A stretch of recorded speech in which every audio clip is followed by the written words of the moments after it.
Hi there, this is Annie Grace, and welcome to this Naked Mind podcast. I'm so glad to have you here. Today, I have something really cool. I was featured on someone named Michael's podcast, and he has a business called stillfeel21.com. And the conversation we had, I thought just really got to the crux, the heart of almost everything. I mean, within 30 minutes, we went so deep into some of the most important topics around society and around conditioning and around how we got here in the first place and around what alcohol really does and the science. And it was just really, really meaty and really profound. And so this week, I just wanted to share it with you on this podcast because I thought it was such a great conversation. So I hope you enjoy. Hey, everybody, I am Michael Patrick from stillfeel21.com, and I am very grateful and very excited to have a special guest with me today. So, I have the author of This Naked Mind. So, Annie Grace, thank you so much for taking the time and welcome. No, thanks so much, Michael. It's a pleasure to be here. Awesome, very cool. So, I'm going to read, if everyone can pardon me for reading off a card, I want to read the subtitle to your book because I think that's really going to set the tone for what we're going to dig into. So, This Naked Mind: Control Alcohol, Find Freedom, Rediscover Happiness, and Change Your Life. So, Annie, I think a great place to start, which is one of the things that struck me the most about your book, was your approach to people and managing alcohol. It was not a zero sum game. You seem to leave room and openness to people maybe just managing their alcohol better or curbing a little bit. So I just like to start with the why and how you came about that approach. Yeah, absolutely. So it was a really personal journey for me. I'd spent a lot of time trying to found myself drinking more than I ever wanted to be drinking. Spent a lot of time trying to control my own drinking and setting rules for myself, not drinking after a certain time of day, not drinking on the weekend, stuff like that. And then every time I did that, I felt very emotionally deprived and like there was something missing. I couldn't have a good enough time. I felt like I was missing out. And so I really was wondering, why is this? Why was it that I used to be able to not miss drinking if I wasn't drinking, and now suddenly I missed it so much?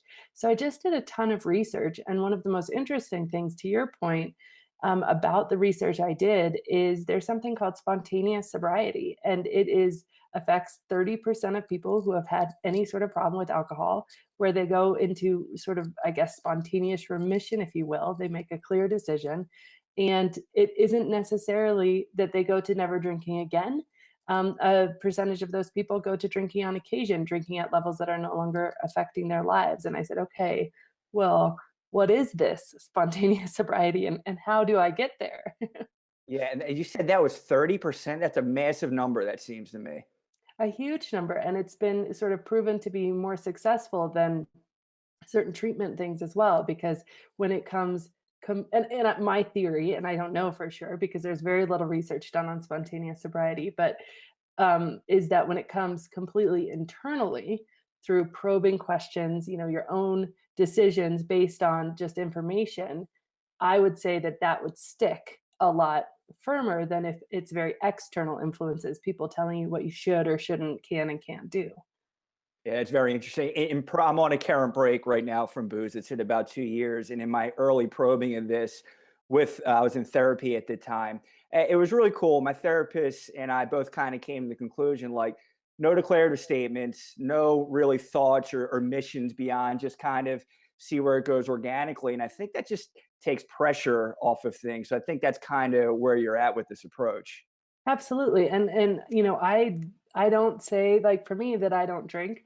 I say I drink as much as I want whenever I want, but through the work and the research I've done, I haven't wanted a drink in more than 3 years now. So I it's a love that. very freeing approach where I'm not constrained by rules and I don't feel like I'm missing out, which is very counter to how I felt before I kind of started this journey of research. Because every time, even if I was the designated driver or during pregnancies, I would feel very much like, oh, the party's going on without me. I'm missing out. And my discovery since is really that it's not necessarily that I was miserable because I couldn't drink, but I was miserable because I thought that I was going to be miserable without alcohol. Wow. And therein lies the differentiator, right? Yeah, yeah, it makes total sense. So I really want to hone in on the conditioning piece, the social conditioning that is wrapped up with alcohol in our society because prior to reading your book, I had zero awareness of this. It was such a light bulb moment for me to just see the unpacking of this conditioning that's so pervasive in our society. So, was this something that you had an awareness of, or through the research you came to light of it? Like, how did this come to be on your radar? Well, I was sort of uniquely poised because in my prior life, I'm now just full-time author, but before that, I was a corporate executive and I was the global head of marketing. So I had worked in advertising agencies and corporate marketing my entire career. I had studied consumer behavior and how people react to different things. So although I wouldn't say that it was top of mind for me when it came to drinking, but advertising general and how we can influence the unconscious mind from an advertising perspective was always top of mind for me for whatever product I was selling. And I remember just a little segue into kind of how this works is one of the things, there's two things at play here. I mean, one of the things is that we all believe that advertising doesn't work on us. Like if you ask any single person, they say, oh, yeah, it doesn't work. Okay. And let me just tell you that the alcohol industry spends $2 billion a year. They wouldn't do that if it wasn't profitable. Guinness, I think, holds one of the top records for most expensive commercials of all time. And, I think it was $20 million for a single commercial. They wouldn't do that if they didn't sell more Guinness than $20 million worth. Absolutely.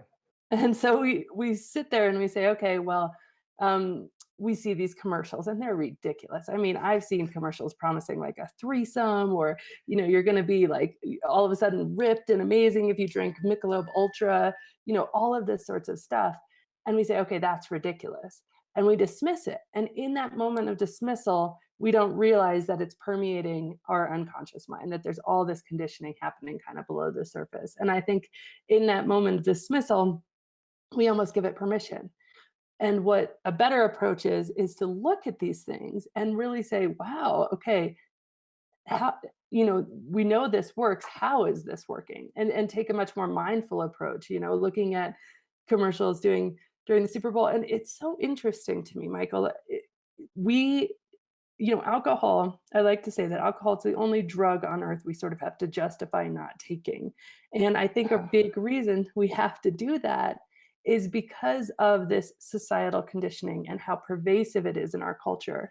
And if you consider this, number one and number two spend from an advertising perspective are cars and alcohol. And they go back and forth. And some years it's more in cars, some years it's more in alcohol. But those are the number one and number two categories across the board in terms of dollars spent on advertising. And we can't watch a football game with our two sons, who are 6 and 9 right now, without them seeing at least a dozen commercials for alcohol. And if you were to pull out, I mean, even if you were going to pull out a commercial for marijuana during this, like a football game, everybody would be up in arms. Like it would be, imagine pulling out a commercial for, and marijuana doesn't, there's never been a proven death. Imagine pulling out a commercial for cocaine or heroin, and people would go nuts. It would never be allowed. It would never be permitted. Yet alcohol kills 4 times as many people as all illegal drugs combined every single year. And so how this is, once you see this, once kind of you've seen behind the curtain, you're like, how is this happening? Yeah, no, that's amazing. It really is. So one specific realm under the conditioning that I'd love to get into a little bit, and I have to acknowledge that when I used to see these articles pop up on Facebook, like the 5 reasons wine's good for your health, or beer, the reason it's good, just the notion of moderate alcohol for wellness, I now see is just total bunk. And if you could just touch on that a little bit, I think that'd be really helpful. Yeah, there's two aspects to this. There's the first aspect is how we get our information. And so we live in what I call a headline culture. And it's basically that you see something on Facebook, you read the headline, believe it to be true because it's come from a credible source. But the percentage of people that actually read that article and then look at the study that that article is citing is infinitesimal. It's very, very, very few people. Maybe a researcher like myself and a few other people, but very few people. Now, I did this. I went and I looked And there's two factors here. There's one, how much things, studies that have found some link between moderate drinking and health get shared. And it's upwards of, the ratio is like 10,000 to 1 versus the studies that come out about the harms of alcohol. So alcohol was declared a known carcinogen in 1988. It is as toxic in terms of causing cancer as formaldehyde, right? But we that's been knowledge since 1988. That is not shared on Facebook, and that's Yeah. because of something called social currency. We don't share things that are gonna make us unpopular. We're the party pooper, but we're sharing things that are gonna be like, "Oh, yeah, if we can say this glass of wine equals this half an hour workout, I can share this, and all my friends think that's cool," and it elevates kind of our social stature. So we don't necessarily share things based on what's actually true, and we don't certainly look into the research. So that's one aspect. And the number of studies about the benefits of alcohol compared to the harms are about 100 to 1. And the ones about the benefits always have massive caveats that are not reported in the. I'll just talk about these briefly. First is the Houlihan study. So this was a study, and it said you actually live longer if you drink moderately. And so what they did is they measured a series of drinkers. Some of them were completely abstinent, some of them drank moderately, and some of them are heavy drinkers. And the people who were heavy drinkers and completely abstinent in this study, and this study was about 1,300 people, so relatively small sample size, the completely abstinent and the heavy drinkers um, died before the moderate drinkers. Okay. Now, there's two factors that they say in the study that nobody says in the headlines. And these two factors are, the completely abstinent people were mostly abstinent because of health concerns or because they had prior alcohol issues. Oh, wow. Yep. So Wow. here you have these people, of course they're going to die sooner. And the heavy drinkers, of course, they're going to die sooner. Yet Yeah. the study says this moderate drinkers live longer, which is technically true, but it completely overlooks the reason of death. They did not put the cause of death as a factor in this study. In fact, they didn't even track it. So if somebody who's not a drinker anymore is dying of liver cancer, that wasn't acknowledged whatsoever. And then another one I'll just talk really briefly about is this idea of wine for heart health, right? So there's this very pervasive thing that wine has something called resveratrol, and resveratrol increases your heart health. And it's also, but you can get these sort of things in juice. If you're going to have a nice antioxidant rich glass of juice every single night, very ritualistic, which most people don't do, you would be really doing the same sort of effects. But they actually did a study where they combined all of the studies on heart health, and I believe there were um, at least there were more than 100 studies. It turned out to be almost 250,000 people who were studied. And they did what was called, I forget the word for it, but it was when you take a whole series of studies, you combine all the data and you say, okay, based on all this data, looking at it together, what is the consensus? What is the truth here? Because these studies, they're here, there, they're everywhere. Um, and the consensus was there's absolutely no safe level of alcohol consumption, and that there's not a reliable connection between heart health and alcohol use.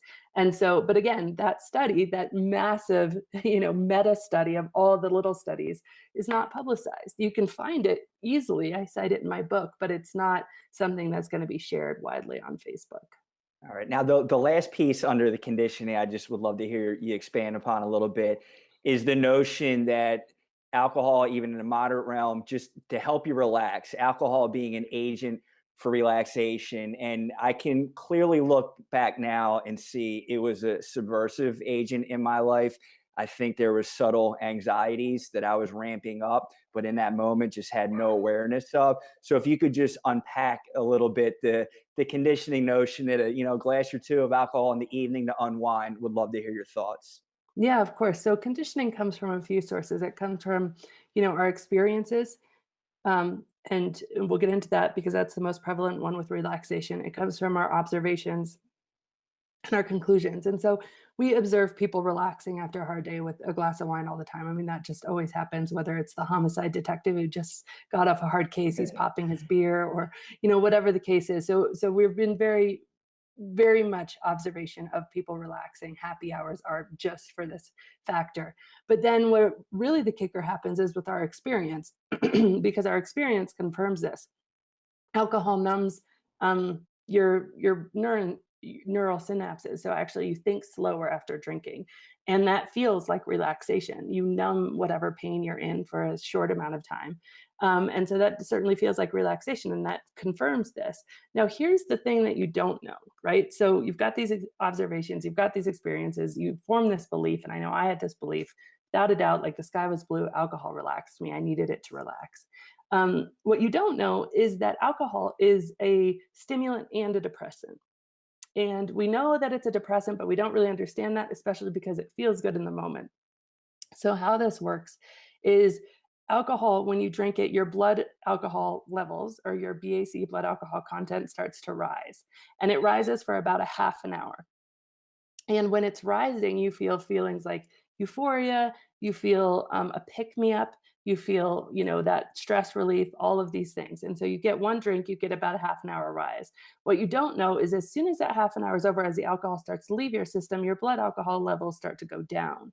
And the blood alcohol levels going down, that's where you feel uncomfortable, you feel uneasy, you feel this sense of something not quite being right, you feel anxious. Your body actually releases adrenaline and cortisol, one of the most damaging stress hormones, into your system as your blood alcohol is falling. And so, what we typically do is we have that half an hour, we peak, and then we start to come down and we have another drink. And so then we chase it up and chase it up all night long.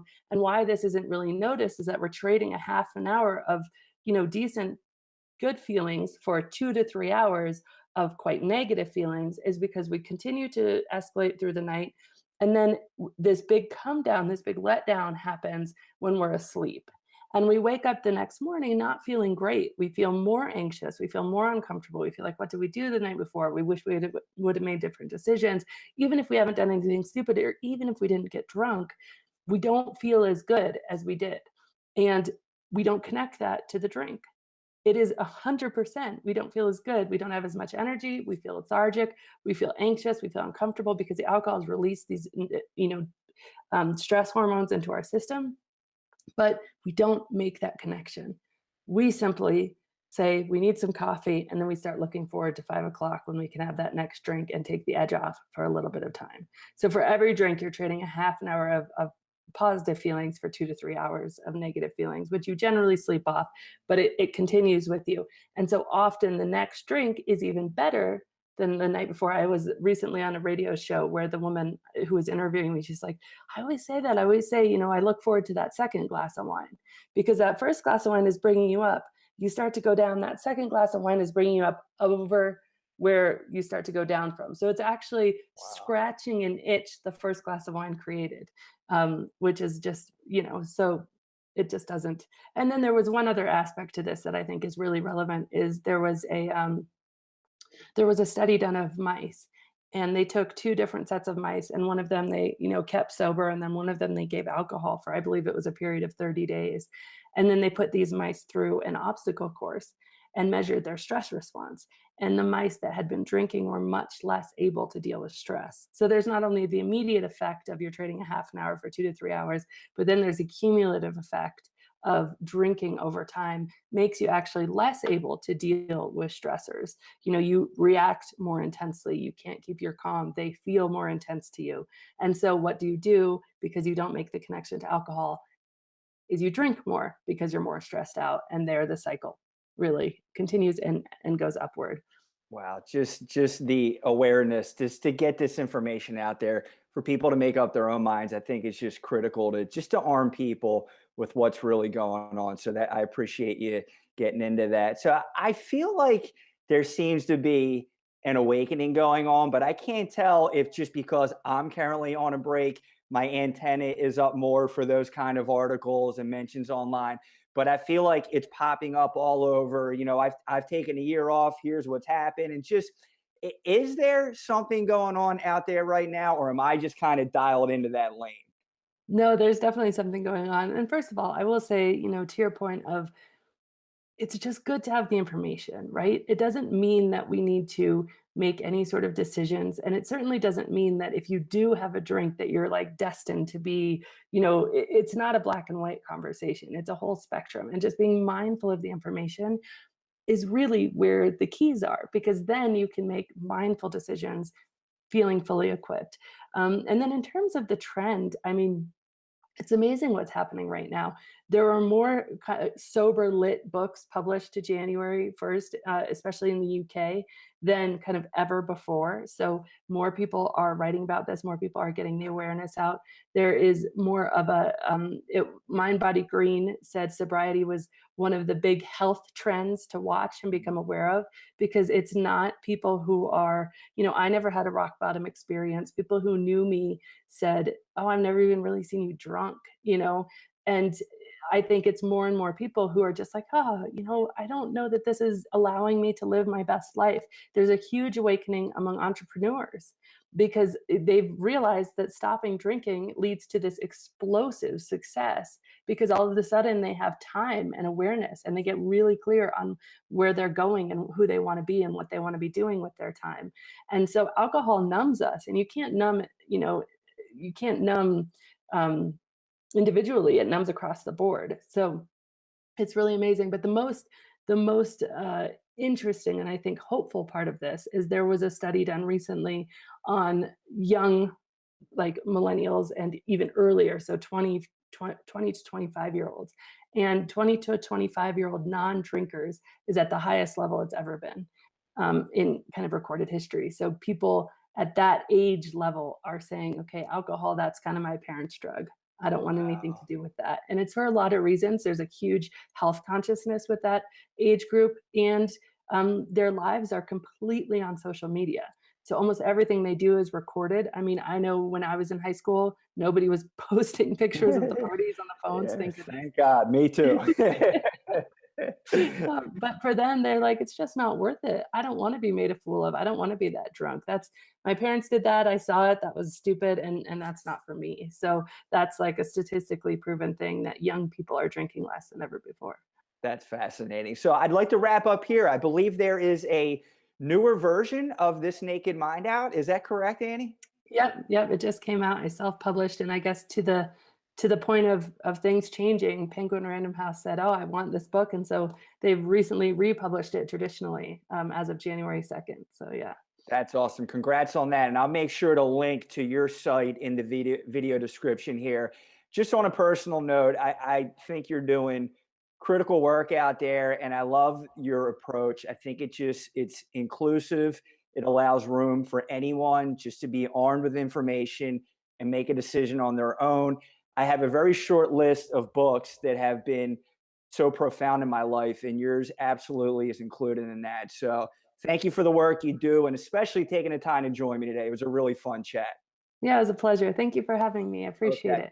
All right, Annie, take care. Thank you. This has been Annie Grace with This Naked Mind podcast. Thank you so much for listening. You can learn more at thisnakedmind.com. And please remember to rate, review, and subscribe, as it really helps us spread the word.